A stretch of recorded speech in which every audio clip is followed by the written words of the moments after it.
নতুন সরকারের হাতে শ্রীভূমির পুজোর অবস্থা কীরকম? কাঠের বাটাম ইনস্টলেশন শুরু শ্রীভূমিতে।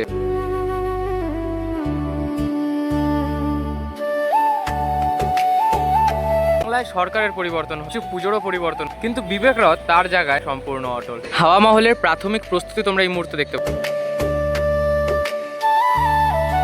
নতুন সরকারের নতুন বাস দিয়ে, নতুন কাঠের বাটাম দিয়ে কিন্তু নতুনভাবে শ্রীভূমিতে এবার পুজো হচ্ছে।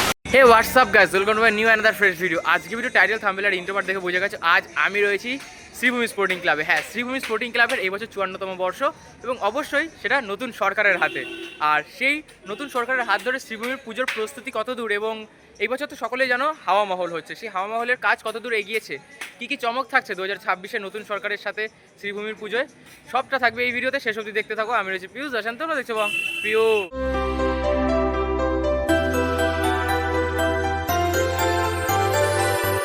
এই হচ্ছে শ্রীভূমির গেট, আর এই শ্রীভূমির গেটটা কিন্তু গত বছরেই বানানো হয়েছিল। আর ঠিক তার বিপরীতে রয়েছে এই বিবেক রথ। হ্যাঁ, বিবেক রথ অর্থাৎ শ্রীভূমি। কারণ শ্রীভূমি আসার একটা সবার প্রথম যে নিদর্শন পাওয়া যায় সেটা হচ্ছে এই বিবেক রথ দেখে। যাই হোক, আর একটা কথা না বললেই নয়, বিবেক রথ কিন্তু তার জায়গায় অটল। কারণ বাংলায় সরকারের পরিবর্তন হয়েছে, কিছু পুজোরও পরিবর্তন হয়েছে, কিন্তু বিবেক রথ তার জায়গায় রয়েছে সম্পূর্ণ অটল। তো দেখবো এবার শ্রীভূমি নতুন সরকারে কিভাবে সেজে উঠছে। এবং এইখানেই একটি ব্যানার দেখতে পাচ্ছ, শারদ উৎসব 2026। শ্রীভূমির এবছর কিন্তু 54তম বর্ষ এবং শ্রীভূমিতে এবার হাওয়া মহল কিন্তু হচ্ছে। তো চলো দেখে নিই হাওয়া মহলের প্রস্তুতি কত দূর। চলে এসেছি শ্রীভূমির পুজোর যে রাস্তা, অর্থাৎ এই রাস্তা জুড়ে কিন্তু পুজোর সময় জনজোয়ার বয়। কারণ এই রাস্তা সম্পূর্ণ কিন্তু সেজে ওঠে আলোকসজ্জায় এবং পুজো মণ্ডপের যে থিম সেই সাথে সামঞ্জস্য রেখে কিন্তু সম্পূর্ণ যে এলাকা সেটাকেও কিন্তু সাজিয়ে তোলা হয়। এবং এই মুহূর্তে দেখতে পাচ্ছ সেখানেই কিন্তু রয়েছে। আর এই যে ব্যানার রয়েছে, এর আগেও তোমাদেরকে ব্যানার দেখালাম, শ্রীভূমিতে এবার হাওয়া মহল। বুঝতেই পারছো হাওয়া মহল কিন্তু এবার গড়ে উঠছে এবং ভেতরে প্রবেশ করবো। দেখতে পাচ্ছ প্রথমেই কিন্তু এখন সম্পূর্ণটা এরকম কিন্তু তাঁবু দিয়ে কিন্তু ঘিরে দিয়েছে। দেখো, হাওয়া মহলের প্রস্তুতিতে কিন্তু সবার প্রথম এখন বাঁশের যে স্ট্রাকচারের কাজ সেটা তো হয়েই গেছে, সেটা তোমাদেরকে এক ঝলক দেখিয়ে নিই। দেখতে পাচ্ছ বাঁশের যে স্ট্রাকচার সেটা কিন্তু হয়ে গেছে। এখন কিন্তু কাঠের বাটামের যে কাজ সেটা কিন্তু করছেন শিল্পীরা এবং এখানে প্রচুর কিন্তু কাঠের বাটাম রাখা রয়েছে, এখানে রাখা। এবং এখানে দেখতে পাচ্ছ কাঠের বাটামের স্ট্রাকচার রেডি করে কিন্তু এভাবে সাজিয়ে মানে এই সাইডে তুলে রেখেছে, কারণ এরকম প্রচুর বাটাম কিন্তু বানানো হচ্ছে। এবং এই বাটামের স্ট্রাকচারে দেখতে পাচ্ছ প্রত্যেক শিল্পী কিন্তু তাদের যে কাজ সেটা করে যাচ্ছেন। এবং এখানে দেখতে পাচ্ছ প্রচুর প্রচুর কিন্তু এখনও কাঁচা বাঁশ, একদম নতুন কিন্তু বাঁশগুলো রয়েছে। এবং এপাশে তো সব নতুন যে কাঠের বাটাম রয়েছে, অর্থাৎ একটা কথা বলা যায় নতুন সরকারের নতুন বাঁশ দিয়ে, নতুন কাঠের বাটাম দিয়ে কিন্তু নতুনভাবে শ্রীভূমিতে এবার পুজো হচ্ছে। আর ভেতরে প্রবেশ করবো। ভেতরে প্রবেশ করলে তোমরা দেখতে পাবে যে এখানের যে মায়ের যে বেদিটা, অর্থাৎ যেখানে আমরা মায়ের আরাধনা হয়ে থাকতে দেখি, সেটা কিন্তু একই রকম রয়েছে। কারণ এখানের যে বেদি, এই যে দেখো ঠিক এইখানটায় কিন্তু আমরা মাতৃ প্রতিমা দর্শন করে থাকি। এবং প্রত্যেক বছরে না, এই বছরও কিন্তু প্রদীপ রুদ্রপালেরই প্রতিমা আমরা দেখব এইখানে। এবং একদম ওপরে দেখতে পাচ্ছি বাঁশের যে প্রাথমিক কাজ সেটা হয়েছে এবং সেই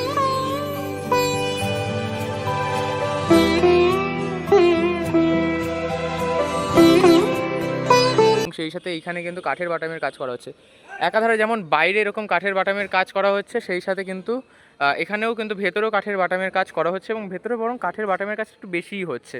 আর এর আগে খুঁটি পুজোর সময় দেখিয়েছিলাম, এই যে মূল খুঁটি একদম মাঝখানে দেখতে পাচ্ছ, এই যে মূল খুঁটি ঘট বাঁধা রয়েছে এবং ভেতরটা কিন্তু এভাবেই সেজে উঠছে। এবং এখানে প্রদীপ রুদ্রপালের প্রতিমা দেখব, যেই প্রতিমার যে চোখের টানটা জাস্ট আলাদা মাত্রার কিন্তু।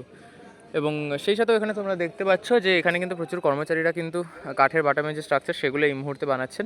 এবং এই বছর উপস্থাপনায় যেহেতু রয়েছে হাওয়া মহল, সেই হাওয়া মহলে কিন্তু বেশ বাইরেটা কিন্তু একদম লেভেল হয়ে তার ভেতরে ভেতরে কিন্তু বেশ কিছু কাজ থাকে। সেই কাজের জন্য কিন্তু এরকম কাঠের বাটাম বানানো হচ্ছে এবং প্রচুর কাঠের বাটাম এখানে পড়েও রয়েছে এবং সেই সাথে কাজগুলো যেটা রয়েছে সেটাও কিন্তু করা হচ্ছে। দেখতে পাচ্ছ এখানে কিন্তু এই দাদা দড়ি বেঁধে বেঁধে কিন্তু পুরো মাপ করে নিচ্ছেন ঠিক কোন লেভেলে সমস্ত কিছু করতে হবে। এবং সেই সাথে এখানে কিন্তু কাঠের বাটাম যেমন এখানে বানানো হচ্ছে, এখানে দেখতে পাচ্ছ বানানোর কাজ, আর একই রকমভাবে কিন্তু এখানে কিন্তু কাঠের যে বাটাম সেটা কিন্তু ইনস্টলেশনও কিন্তু শুরু হয়ে গিয়েছে। অর্থাৎ বুঝতেই পারছো কাঠের বাটামের কাজ কোন গতিতে চলছে।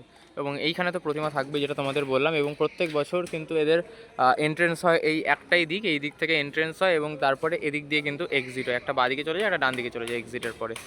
আর প্রচুর জাঁকজমকভাবে কিন্তু শ্রীভূমি স্পোর্টিং ক্লাব এবছরও তাদের পুজো করছে। তবে কোথাও একটা খটকা দাঁড়িয়ে যাচ্ছে যে নতুন সরকারের হাত ধরে কীভাবে পুজোটা সেজে উঠবে। কারণ প্রতি বছর শ্রীভূমি স্পোর্টিং ক্লাব যেভাবে তাদের পুজোকে উপস্থাপন করে এসছে বেশ বিগত কিছু বছর ধরে, সেই পর্যায়ক্রমে যদি দেখি এই বছর হয়তো কোথাও একটা পুজো কিছুটা কিন্তু ধাপে পরিবর্তন আসবেই। কারণ সরকার পরিবর্তন হয়েছে, হয় পুজোর মাপ আরও উন্নত হবে, হয় অনুন্নত হবে। তবে সেটা সময়ের অপেক্ষা যে পুজো কীভাবে সেজে উঠছে সেটা আমাদেরকে জানতে পারবো।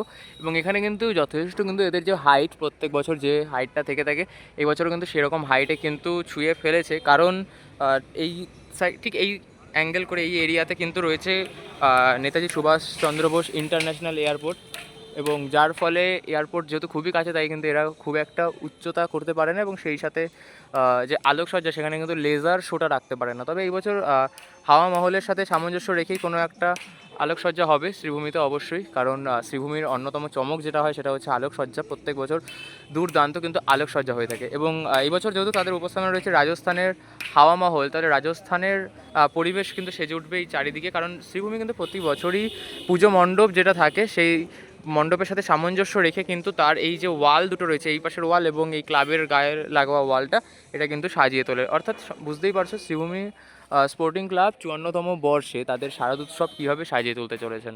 সো আজকে ভিডিওটা থাকছে এই অবধি, দেখা হচ্ছে নেক্সট ভিডিওতে। আর শ্রীভূমির কাজের যে গতি সেটা তোমরা দেখতেই পেলে, এবং প্রস্তুতি কীভাবে হচ্ছে হাওয়া মহলে সেটাও বুঝতে পারলে। আর গরমের মধ্যে পুরো এক্সস্টেড হয়ে গেছি দেখতেই পাচ্ছ। যাই হোক, গরম তো লাগতেই থাকবে, ভিডিও আসতেই থাকবে। তোমাদের কাছে একটাই চাওয়া, সেটা হচ্ছে এই যে এত খাটনি করে ভিডিও করা, এটাকে একটু সার্থক করার জন্য ভিডিওটা লাইক করো, ফ্রেন্ডদের সাথে শেয়ার করো, অতি অবশ্যই কিছু কমেন্ট করো। আর চ্যানেল যদি নতুন হও তাহলে সাবস্ক্রাইবটা করতে হবে, কারণ ভিডিও এরকম রেগুলার আসবে আর তোমাদেরকে দেখতে হবে। তো চলো তোমরা দেখো ভিডিও আর আমি বানাই সেই ভিডিও। আর কেমন লাগছে ভিডিওগুলো অতি অবশ্যই কমেন্ট করে জানাও। যাই হোক, দেখা হচ্ছে নেক্সট ভিডিওতে, ততক্ষণ টাটা, আর take care, subscribe, stay tuned.